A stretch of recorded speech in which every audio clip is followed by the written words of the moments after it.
বিজেপিতে বড়সড় ভাঙন, জাকির হোসেনের হাত ধরে তৃণমূলে যোগদান। মুর্শিদাবাদ জেলার সুতি 1 নম্বর ব্লকের বংশীবাটি অঞ্চলে বিজেপির বড়সড় ভাঙন। বংশীবাটি অঞ্চলের 4 নম্বর ও 5 নম্বর বুথের বিজেপির জয়ী 2 জন পঞ্চায়েতের সদস্য বাপি মাঝি ও সঙ্গীতা মাঝি।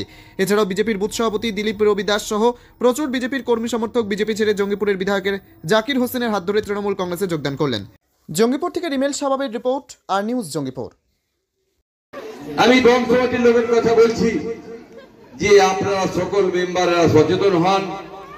আপনারা কেউ জাত দেখবেন না, আপনারা কেউ ধর্ম দেখবেন না। আমাদের ধর্ম একটাই হবে, যারা গরিব মানুষ আছে তারা যেন বাড়িগুলো সঠিক ঠিকঠাক পায়। নতুন করে লিস্ট 1-1.5 মাসের ভিতরে হবে। আমাদের মাননীয় মুখ্যমন্ত্রী বলেছেন 16 লক্ষ বাড়ি আবার পাবে, 1-1.5 মাসের ভিতরেই সার্ভে হবে।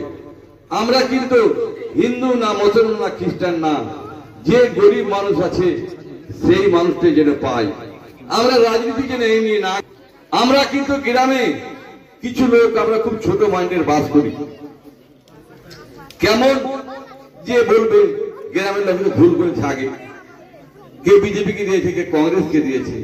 কাল যে আপনি ভালো কাজ করবেন দিয়ে আপনাকে ভোট দিতে পারে, আপনাকে সমর্থন করতে পারে, তো আমরা এইগুলো মেনে নিতে হবে। আমাদেরকে সকল মানুষকে, গরিব মানুষের আমাদের নীতি রাখতে হবে।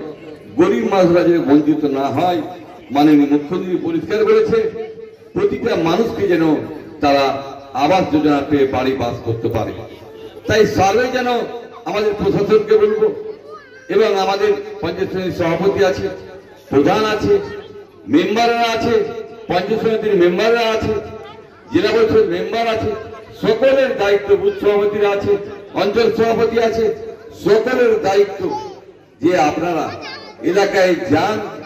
বলে আমাদের পার্টি একটাই হবে, যারা ঘরে শুতে পারে না, মাটির বাড়ি আছে, টালির বাড়ি আছে, তাদের নাম জেনে সার্ভেতে ঢুকে।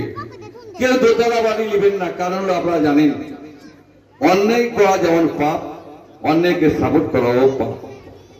আপনারা যদি কেউ ভগবান আল্লাহকে ভয় করেন তাহলে আপনারা ধৈর্যশীল হন। আমাকে সরকারের টাকা পেলে নিতে হবে এটা কথা নয়। যারা পাওয়ার যোগ্য, পিছিয়ে পড়ার জন্য এই আইনটা, যে যারা দারিদ্র সীমার নিচে, যারা বসবাস করতে পারে না, তাদের জন্য বাড়ি। কেউ দোতলা বাড়ি বানাচ্ছে আমাকে দিল না, কেউ বলছে একতলা বাড়িওয়ালা আমাকে দিচ্ছে না। এই জিনিসটা কিন্তু ঠিক নয়। আপনারা মানুষের সেবা করার চেষ্টা করুন, যেটা মাননীয় মুখ্যমন্ত্রী বারবার বলছে। আপনারা বাড়িতে বাড়িতে যান,